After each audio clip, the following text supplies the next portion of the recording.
Ready to get the inside scoop on equity funding?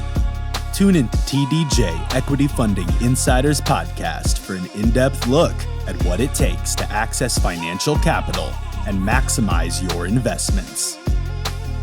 Hear from experienced professionals, including bankers, underwriters, loan officers, and industry experts as they share their unfiltered stories and valuable lessons on securing funds.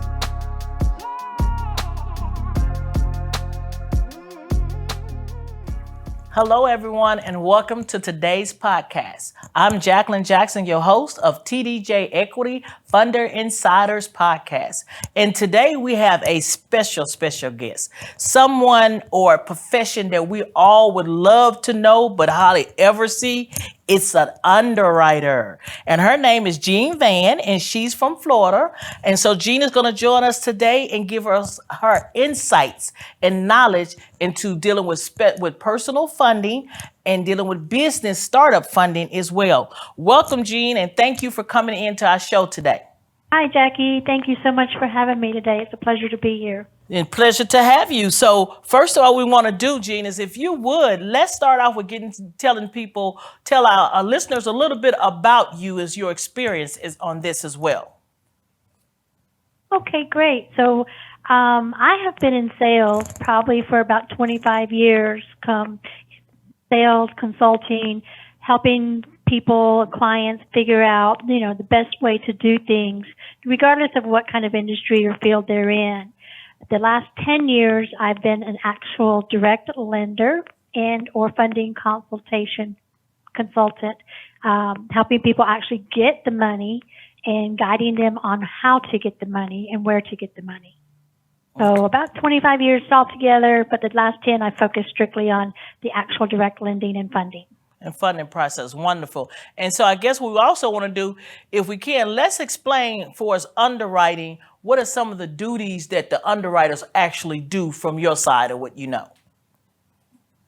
Well, the basic process begins with really evaluating a client for the process to begin with. So we initially take a look at a credit report. What does your credit profile look like? What kind of accounts do you have? Do you have a good mix of, credit cards, bank cards, retail cards, mortgages, auto loans, any type of installment loan? What kind of history do you have? The lenders want to know, how good you pay bills, how good you borrow money. Are you good at getting amount of money and paying it back on a reasonable amount of time, and doing that successfully. So we do look at that. And then we look at your overall debt. Because people want to know, can you pay for the debt you have and get more debt and afford to pay us back? So when the lender says, hey, they want to know, can you pay my loan back if I give you money? So they're going to look at your debt to income ratio. So it's very important to know, what are my monthly expenses versus what is my monthly income? So those are the two main things that we start with when we're evaluating a client for underwriting. Okay, and we know as loan brokers, most underwriters we do not even get to talk to, even speak with. That's why I'm so excited to have you on our show today, that they are basically working directly with the lender and qualifying people. So that's what you guys do. You're like behind the scenes. Now, when it comes to credit, we know it's a lot of misfortune, misthoughts of how credit's supposed to go. But if you could, what would be typically what should you look like credit score wise if you want to start looking at a personal loan? What do you think those things, what you should look like? What you think their profile should look like? That's what I'm trying to say. Can you give us an example? Absolutely. Thank you for asking that, because that is probably one of the most important misconstrued items that people don't understand. Everybody, I hear it every day. Oh, my credit score is, 750. I'm great, but everything is not about a number. It's what's behind the number. So having a good credit score, yes, is very important for the lenders to even, want to consider you. So I would definitely say try to keep your credit score at least above 700. Know what's behind your credit score. Do you have good revolving credit cards? Do you have a lot of bank cards and a lot of high balances, or do you keep your balances low?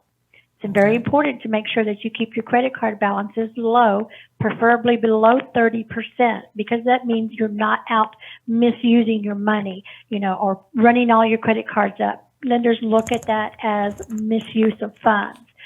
Getting a little reckless, not managing your finances correctly. Do you have a mortgage? Do you have an auto loan? How long have you had it?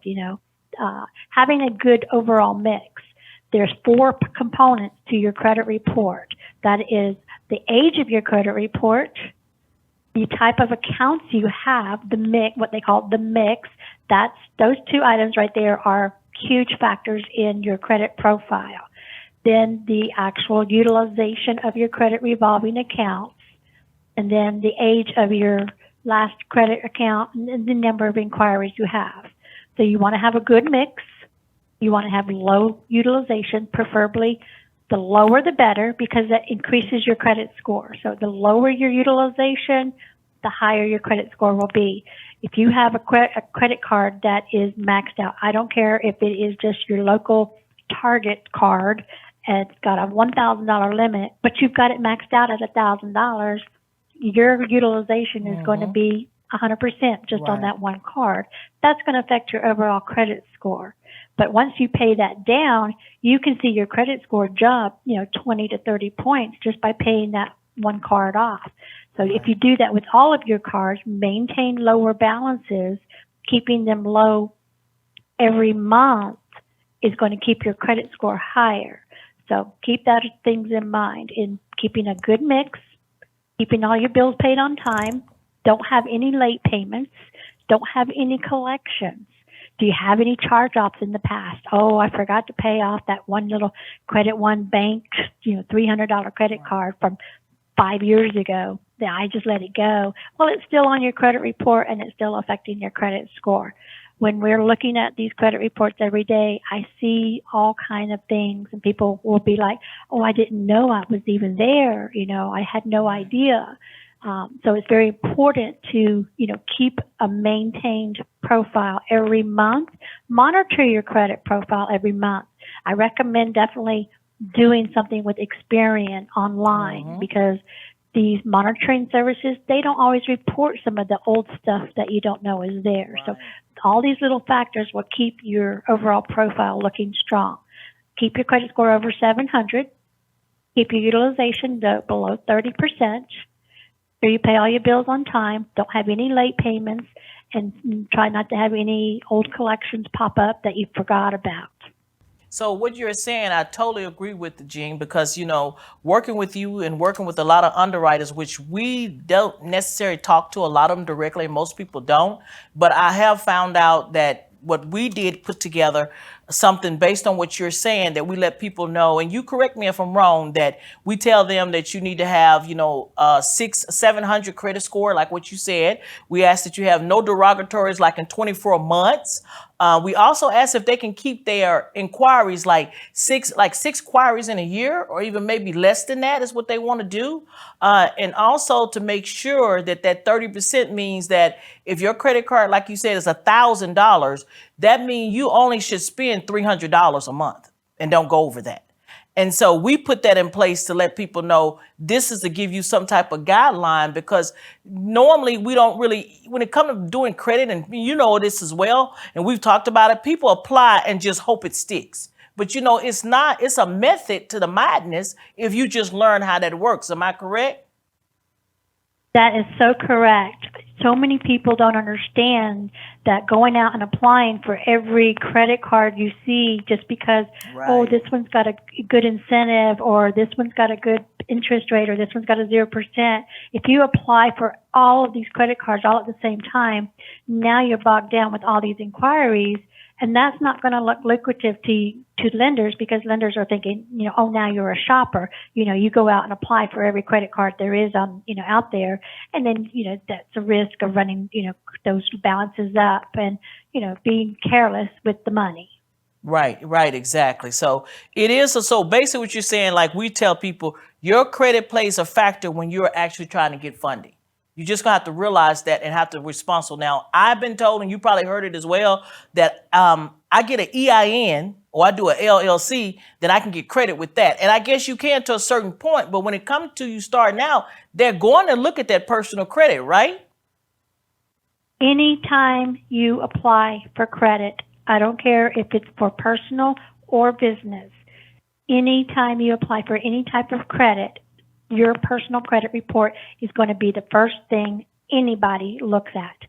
Even if you have a Dun and Bradstreet or if you have an Experian business, Right. they're still going to automatically pull your personal credit and look at you first and foremost. How is your personal credit look? How responsible are you? And saying that pull your credit, and I know you've mentioned it before in some discussions we had, that sometimes you'll get your credit pulled with not being aware of it. So how does that work? Because you said, they will pull it just by you answering a few questions, and now you got a hard pull. So what's the difference, I guess, hard pull and soft pull? I guess we need to probably explain that. So tell us about that on credit. All right. So a lot of times everybody will tell you, oh, I'm just going to look over your credit report to make sure that everything looks fine. I was counseling a young lady earlier today. She's wanting to buy a home, and she's been talking to somebody. And so I showed her on her credit report, every time you've picked up the phone and talked to him, he has hard pulled your credit. Wow. He is not just looking it over. You're basically saying, I'm trying to fix my credit. I want to do this. I want to do that. I want to get funding for my business. I want to buy a house. I looked at her credit report, and she has these inquiries on there, and she had no idea that he was pulling her credit as a hard pull every single time. Right. So the hard inquiry is when somebody is putting a hard inquiry on your report, they're physically pulling your credit report and taking a look at it. A soft inquiry is more of a promotional thing. If you get an offer in the mail saying, oh, you're pre-approved for a credit card, you're pre-approved for a loan, that lender has done a promotional soft review. Basically, they can run a report or a program that gives them a review of every type of client they're looking for. That is a soft review, so there is no hard inquiry. So if you pick the phone up and you call somebody and you say, I'm trying to get funds for my business, or I'm just starting out, I want to, know what I want, what do I do? How do I get money? And say, oh, well, let me take a look, get some information from you. Now they've got your name, your address, your date of birth, your social security number. That's really all they need. Sometimes they don't even need your social security number. They can pull your credit with just your name, address, and date of birth. Yes. And that could be a hard inquiry, and you don't even know they're doing it. I see every day so many people come in. They have great credit profile, but they have umpteen credit inquiries. And I ask them, 20, 30 inquiries. Have you called? How many people have you called looking to get this loan? You know? Oh, I just called, this one guy. Well, this one guy has now put you out there to all these other people who are now pulling your credit.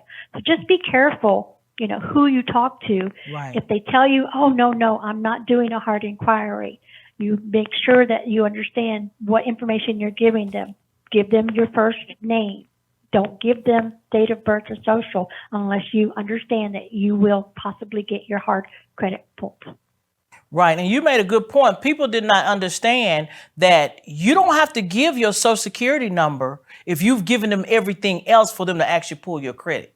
That's what I think people are surprised in inquiries, right? Because you've mentioned that. I mean, we don't need the Social Security. We can just pull it. And then you have all those inquiries on there. So I think that's something great that you said that our listeners need to be aware of. So when you go in, I suggest, like with us as a loan broker, we do soft pulls and that's it. And we don't do anything. Of course, we don't want that credit to have, go down because we're trying to get funding for them. But you need to ask that question. I don't think we even realize, Jean, that we should even ask, is this gonna be a hard pull or a soft pull? And I think that's what we should do even when we go in and inquire. I mean, what do you think? Absolutely. Think of when you went to buy a car, when you went into the dealership. You sat down at that finance They're the table, worst. and they are. I always tell people how to get around that. I'll give you that example in just a minute. Okay. But this is what you can do in everyday situations. you go to that car dealership and he's like, "Oh, I'm just going to run your credit report real quick here to make sure that you pre-qualify." He just now ran your credit report through 10 banks. You have 10 inquiries. Yes. And you don't even know it. Yes, that is so true. That's exactly what happens. So what you want to do is you want to get pre-qualified. You want to work with someone like Jackie, who is, the loan broker. She can get you pre-qualified by doing that soft pull and having an underwriter look at everything to see what you are pre-qualified for. No damage to your credit. Exactly. And no damage to your credit. You see this all the time. This won't affect your credit. This won't affect your credit. Well, you have to be careful at what point does it not affect your credit, because sometimes you think if you go do this, you don't realize how far you've gone with an application. Oh my gosh, now I've got a hard inquiry and I didn't mean to do it. So you always want to work with somebody who can get you pre-qualified without doing the hard inquiries, because somebody is helping on the back end, looking at your credit report for you, letting you know, hey, this is what you look like. This is what kind of funding you can get without now nobody's done hard inquiry. So that's how you get around it. Make sure that you work with somebody who knows that they can get somebody to look at it without having to do that and shop you around. Right, which is a good idea. So we had some listeners actually send some questions in to ask you, and one of them they asked was the underwriting process compared to maybe what after COVID or before COVID. It's a little bit more strict or tighter. And so tell us about that. What's going on with the underwriting you believe now at this time? Oh my goodness, things are changing every week. Wow. Pre-COVID, lenders were happy to lend money. You look good, you have the income, everything looks great. They were approving loans constantly, without fear. But now post-pandemic, and it really at this point right now, it doesn't have anything to do with the pandemic itself. It has to do with the current economy. Mm-hmm. The Federal Reserve meets every 6 weeks to decide, are we going to raise the rates? Are we going to raise the rates? Right. So every six weeks, when you hear that, the rates are going up another 0.25%, it's going up, 0.5%, you might not think that's a lot, but it affects funding because lenders have to take the new prime rate, which today is at 8.25%, and they're going to pass that increase on to us, the consumer. Exactly. So they're going to make their profit. So the rates have changed dramatically. Pre-pandemic, the rates were great. If you had a good profile, you were getting good rates. Now it's, you got a great profile and your rates are not as great as you think they should be. It's because the lenders are now tightening their belts because they're scared to lend money. If you've noticed in the last few months, some big banks have gone under. So lenders are scared to lend money left and right because they don't want to take on too much debt and not give out good rates. So now they're passing those high rates on to us, and therefore we're not getting the rates. So, and their overall underwriting is getting a lot stricter. They're doing a lot of new things that they didn't used to do. They track you digitally. They can track your email address. They can track your IP address. That's right. They can That's track. True. They know your whole history. So if they don't see something that looks right, that's going to raise a flag to them, and then that's going to be, I don't know. So you go in the risk pile over here. So we've been seeing a lot of people get rejected because different things have come up. So they're definitely putting putting the screws a little tighter on their underwriting. Process. And that's understandable. And I think that's what's great about this show is that our podcast, because we try to give people insight to the funding industry, what's happening behind the scenes and what's going on, because we're not saying, no, you can't get the funding. We just want to give you a direction of what it is now, because like you said, it has changed. What we did 5 years ago, 2 years ago, yesterday has changed. And then, especially in this field. So I think that's great. The other question I definitely want us to get that I think is really important that one of our listeners mentioned, let's explain to people what is authorized user. A lot of people come to us and they like, well, my credit, you look at their credit, and then I see they got 4 authorized user and they don't have account of their own. How does that affect them when our personal underwriting? How do underwriters look at something like that? Let's talk on that right quick. Okay, that is a good question because I see this every day. Oh, well, I have a 780 credit score. Well, when I look at your credit report and I see you have 4 authorized user accounts, well, yeah, I mean, those are my mom's credit cards. Well, mom's paying the bill. Those are mom's bills. Mom's getting the credit for that. You're just authorized to use her credit card when you go to the store. So the bank doesn't know, or they don't see you as the person financially responsible. It don't cover as much weight as people think. I think that's what that is. It basically carries no weight. Oh, no weight. What it does is, it carries no weight when it comes to lending money. It does help build credit. I did this for my own son. He was just out of college, didn't really have, he didn't have any credit, didn't know how to do anything. So I said, I'm going to make you an authorized user on this particular bank card. Mm-hmm. When you use it, make sure that you tell me that you've used it, pay me the money that you use it so I can make sure it gets paid. I'm financially responsible regardless of what he does. Right. So when he goes to a bank and the bank says, well, you can't show me that you are using credit wisely and making the payments and this and that and the other. Well, I have this credit card. Well, that's your mom's credit card. Right. So a bank will say, okay, he went to his Wells Fargo bank because he had a relationship with his checking account and savings account. So when I put him on the card, it helped him get a starter card with Wells Fargo. I think they gave him like a $400 credit card. Right. So that's how he started building his credit. So it helps with something like that. But when it comes to real lending, it has no weight on letting a lender know that you can personally, financially, responsibly handle credit.